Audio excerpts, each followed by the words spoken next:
A move of pure desperation. With palm fronds, three men spell out the word help on the beach of an uninhabited Pacific island. They'd swum 2 miles to the island at night after their small boat was slammed by a wave.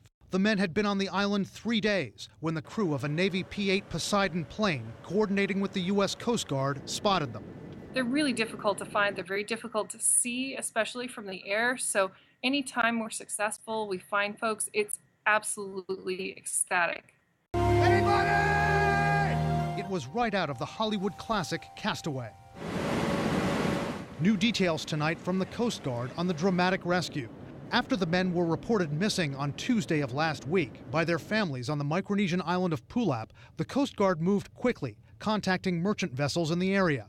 They searched for 17 hours, according to a Coast Guard official, but by Thursday, they needed support from the air. From Misawa Air Base in Japan, about 2,400 miles away, the P-8 Poseidon crew headed out to start searching in the Pacific. After a refueling stop on Guam, they started a search pattern based on the skiff's last location. When they passed Fanatic Island, a crewman says he spotted a heat signature on his infrared camera. So in this case, the survivors lit a fire. We're assuming this is the fire here.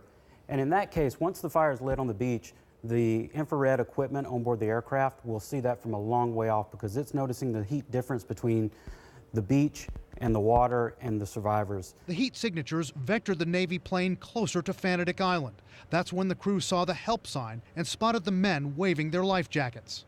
There were some high fives. They were very excited to see these folks there and alive, and they dropped smoke to them to let them know that they'd been seen. The Coast Guard sent local island residents to pick up the men by boat. They appeared uninjured.